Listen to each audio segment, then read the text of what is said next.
اور انتہائی باحیا. دیکھیں کسی اچھی یا بری عادت یا تو انسان اپنی کوششوں سے اپنی اصلاح کر کے اپنی غلط روش کو، بد اخلاقی کو، برے رویے کو چھوڑ کر اپنے آپ کو حسن اخلاق کا پیکر بناتا ہے، اپنے اندر اچھائیاں اور خوبیاں پیدا کرتا ہے. اور کبھی کبھی ایسا بھی ہوتا ہے کہ انسان جو ہے وہ اس نہج پر پہنچ جاتا ہے کہ بد اخلاقی کو اتر آتا ہے، ماحول کے اعتبار سے وہ جہالت کی طرف چلا جاتا ہے. تو اس طرح کی کوئی خوبی پیدا ہوئی، توجہ فرمائیں، بڑی پیاری بات. اور وہ خوبی کبھی رہی اور کبھی نہ رہی.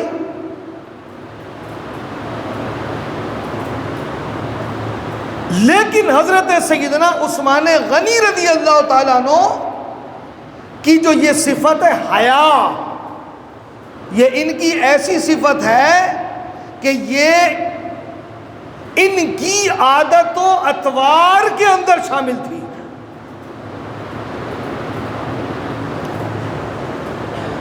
اتنے باحیا تھے، انتہائی شرمیلے.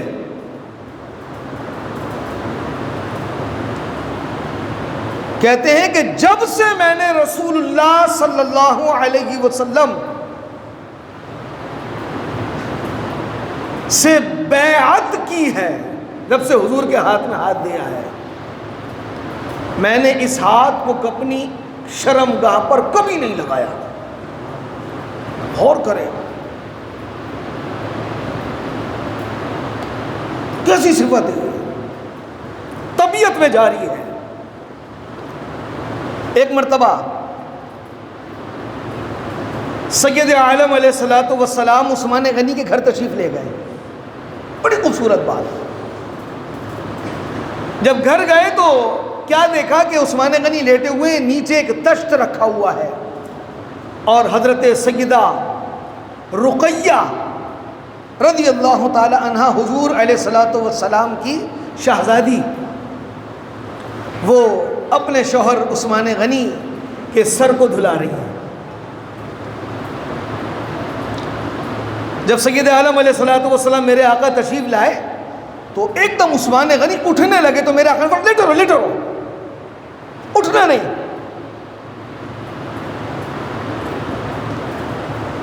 آپ اسی حالت میں لیٹے رہے، لیکن آپ کو حیا محسوس ہوئی. ایک تو آقا و مولا کا رشتہ، اللہ کے محبوب نبی، پھر سسر مبارک بھی ہیں. تو آپ اٹھنے لگے تو محبوب خدا نے کہا عثمان لیٹے رہو. اور پھر اپنی شہزادی رقیہ سے کیا فرمایا آپ دیکھیں، فرمایا رقیہ یہ تیرے شوہر ہیں، ان کی خدمت کر. اور عثمان میرا وہ لاڈلا ہے کہ تمام صحابہ میں ابو بکر بھی ہیں، عمر بھی ہیں، علی بھی ہیں، طلحہ بن زبیر بھی ہیں، سلمان فارسی بھی ہیں، صہیب رومی بھی ہے، بلال حبشی بھی ہے، جید صحابہ عبداللہ ابن مسعود، عبداللہ ابن عمر، عبداللہ ابن عباس جیسے جید صحابہ. فرمایا رقیہ میرے خلق یعنی مجھ میں جو اخلاقی خوبیاں ہیں اس کے جتنے قریب یہ عثمان ہے کوئی نہیں ہے.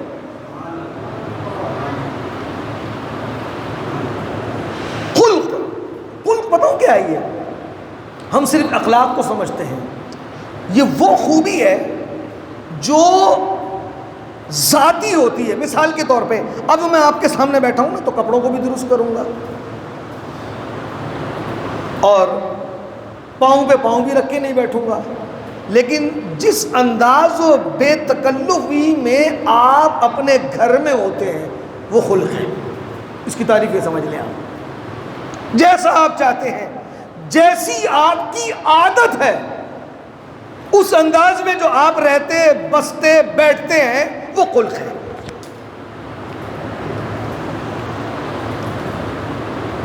تو فرمایا کہ یہ عثمان میرے خلق کے سب سے قریب ہے.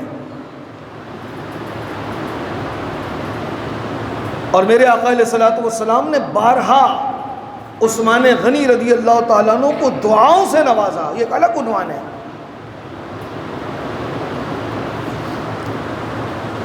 جب چونکہ عثمان غنی رضی اللہ تعالیٰ عنہ وہ صحابی ہیں جو ذوالہجرتین کے وصف سے متصف ہیں. یعنی عثمان غنی رضی اللہ تعالیٰ عنہ نے مکے سے حبشہ یہ ہجرت بھی فرمائی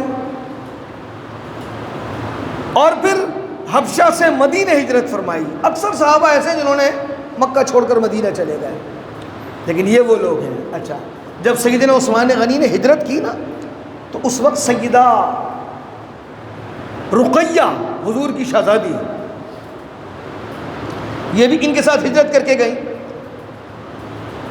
کافی دن گزر گئے، کوئی خبر نہیں ملی، تو ایک خاتون جو حبشہ سے آئی ہوئی تھی وہ اللہ کے محبوب کے سامنے آئی. اب آپ دیکھیں محبوب خدا علیہ الصلوۃ والسلام اس خاتون سے کہتے ہیں کہ اے خاتون بتاؤ رقیہ کو تم نے دیکھا ہے؟ تو وہ خاتون کہتی ہے ہاں اے اللہ کے رسول ابھی نہیں، کچھ عرصے پہلے میں نے رقیہ کو دیکھا تھا حبشہ میں. وہ حبشہ سے آئی تھی. کس حال میں ہے؟ کہا وہ دیکھا یہ تھا کہ اونٹ یعنی سواری کی مہار لگام وہ عثمان پکڑے ہوئے تھے اور شہزادی کونین سیدہ رقیہ سواری پر تشریف فرما تھی. میرے آقا علیہ الصلوۃ والسلام نے ہاتھوں کو اٹھا کر روتے ہوئے اتنی دعائیں دی کہ بعض صحابہ کہتے ہیں کہ عشاء کے بعد سے میرے آقا نے دعائیں دینا شروع کی، فجر ہو گئی.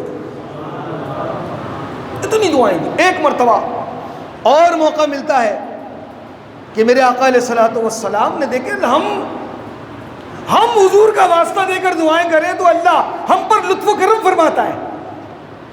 حضور کا واسطہ دیتے ہیں، ہماری حیثیت کیا ہے؟ ہم حضور کا نام لے کر دعائیں کرتے ہیں تو وہ قبولیت کی طرف چلی جاتی ہیں، ہم بڑے خوش ہوتے ہیں. لیکن وہ کتنا خوش نصیب ہوگا جسے اللہ کے رسول خود دعائیں دیں. عشاء سے دعائیں دیتے رہے میرے آقا اور فجر تک دعائیں دیتے رہے. پتہ چلا کہ عثمان غنی کے اطوار اور عادات رسول کریم کے دل کے کتنے قریب ہیں کہ حضور دعائیں دیتے ہیں. ہاں ایک اور موقع تھا، میرے آقا نے جب ارادہ فرمایا نا، جب تربیت کی انتہا کو پہنچے، کون؟ مولا علی مشکل کشا شیر خدا. اب جب رسول خدا نے سمجھ لیا کہ اب ان کی تربیت ہو چکی ہے تو میرے آقا نے فرمایا علی میں اپنی بیٹی فاطمہ کا تم سے نکاح کرنا چاہتا ہوں. نبی اپنی شہزادی اور چہیتی سیدہ فاطمہ الزہرا کا نکاح میرے آقا نے خود حضرت علی سے کرنے کا ارادہ فرمایا. فرمایا کچھ ہے جہیز کے مہر کے لیے؟ یا رسول اللہ کچھ بھی نہیں. حضرت علی کرم اللہ وجہ الکریم کوئی بہت مالدار آدمی نہیں تھے، پانی بھر دیتے تھے، کھجوریں چن دیا کرتے تھے. اور یہ بات بھی ذہن نشین فرما لیں کہ عثمان غنی جو مالدار تھے تو وہ سخی بہت تھے. مولا علی مشکل کشا بظاہر مالدار نہیں تھے لیکن سخی بہت تھے، بلکہ سخیوں کے گھرانے کے سردار تھے. لیکن یہ بات ذہن نشین فرما لیں کہ حضرت علی کا دنیا سے دور رہنا، مال کی کثرت نہ ہونا، یہ آپ کا اختیاری تھا. اختیاری تھا. یہ سیدی اعلیٰ حضرت امام اہل سنت سے اس کی تائید ملتی ہے کہ ایک سید زادے نے اپنی تنگ دستی کا رونا رویا تو میرے آقا میرے امام اعلیٰ حضرت رضی اللہ عنہ فرمایا اے سید زادے، وہ سید تھے نا، کہا اے سید زادے بتائیں کہ جس باپ نے عورت کو طلاق دے دی ہو کیا اس کے بیٹے کے نکاح میں آ سکتی ہے؟ کیا خوبصورت انداز تھا بزرگوں کا. کہا نہیں. تو کہا کہ آپ کے جد اعلی علی نے اپنے چہرے پر ہاتھ پھیر کے کہا اے دنیا میں تجھے طلاق طلاق طلاق دیتا ہوں اور ایسی طلاق دیتا ہوں کہ جس میں رجوع ہی نہیں ہے. تو پتہ چلا کہ حضرت علی کا بظاہر مال سے دور ہونا، فقر و فاقہ، تنگ دستی، یہ اختیاری تھی آپ کی. تو پوچھا علی کچھ مہر میں دینے کے لیے؟ کہا نہیں ہے. کہا یا رسول اللہ ایک زرہ ہے، یعنی جب جہاد پر جاتا ہوں تو اس لباس کو جو پہنتا ہوں وہ زرہ ہے. تو میرے آقا نے فرمایا علی اس کو بازار میں بیچاؤ. مختصر یہ کہ حضرت علی جو ہے، یہ میں نے پہلے بھی بیان کیا 2 دفعہ، بازار گئے اور اس زرہ کو جب بیچنے کے لیے آپ نے اس کی قیمت مقرر کی، سمجھنے سے 200 ریال، درہم، دینار کہہ لیں آپ، 300 دینار ایک مقرر کی اس کی قیمت. اتنے میں سامنے سے عثمان غنی آ رہے تھے. پوچھا بھائی علی کیا ارادہ ہے؟ کہا یہ زرہ بیچنا چاہتا ہوں. کہا کتنے کی بیچو گے؟ کہا 300 دینار کی. کہا 3000 دینار دوں گا. بیچو گے؟ کتنے؟ 3000 دینار دوں گا. بیچو گے؟ کہا جیسے آپ کی مرضی. 3000 دینار نکال کے علی کے ہاتھ پہ رکھے اور وہ زرہ ہاتھ میں لی اور اس کو یوں کیا، دیکھا اور کہا اے علی یہ بھی لے لو. خدا کی قسم یہ زرہ جو ہے یہ علی تم پر ہی جچتی ہے. وہ بھی دے دی. فوراً بارگاہ رسالت میں جب حاضر ہوئے نا، دعائے مصطفیٰ کی بات ہو رہی ہے، تو میرے آقا نے فرمایا علی زرہ بیچنے گئے تھے. کہا یا رسول اللہ عثمان نے زرہ بھی دے دی اور پیسے بھی دے دیے. سارا واقعہ سنایا. تو میرے آقا نے ہاتھوں کو اٹھا کر دعا دی یا اللہ میں عثمان سے راضی ہوں، تو بھی راضی ہو جا. کیا شان ہے عثمان غنی کی. اللہ کتنا راضی ہے جب سیدہ رقیہ جو ہے نا میرے آقا علیہ الصلوۃ والسلام کی شہزادی، جس دن میرے آقا بدر سے، غزوہ بدر سے، چونکہ علیل تھی آپ کی شہزادی، عثمان غنی کو آپ نے اپنے ساتھ چلنے سے منع فرمایا میرے آقا نے خود. جب میرے آقا علیہ الصلوۃ والسلام تشریف لائے بدر سے واپسی مدینے، تو اس وقت کیا دیکھا کہ لوگ جنت البقیع میں جمع ہیں اور میرے آقا علیہ الصلوۃ والسلام کو بتایا گیا کہ آج آپ کی شہزادی رقیہ کا انتقال ہو گیا. میرے آقا علیہ الصلوۃ والسلام نے عثمان غنی کو دیکھا اور کہا ادھر آؤ. عثمان ابھی میرے پاس جبریل آئے تھے اور وہ اللہ کا پیغام لے کر آئے ہیں. اے محبوب اپنی دوسری بیٹی کلثوم کا، رقیہ ہی کے مہر پر اپنی بیٹی کا نکاح کلثوم کا عثمان سے کر دو. اللہ کتنا راضی ہے. محبوب کے لاڈلے جو ہیں وہی مہر جو حضرت رقیہ کا تھا، اسی مہر پر حضرت کلثوم جو حضور کی دوسری شہزادی ہے ان کا نکاح اللہ کے محبوب علیہ الصلوۃ والسلام نے عثمان غنی کو دے دیا. اور جب حضرت کلثوم کا وصال ہوا، اس کو حضرت علی روایت کرتے ہیں اور غالباً نہج البلاغہ میں بھی اس کو نقل کیا گیا ہے. حضرت عثمان غنی چونکہ باحیا بہت تھے، بسا اوقات گفتگو کرتے ہوئے آپ سوچتے تھے.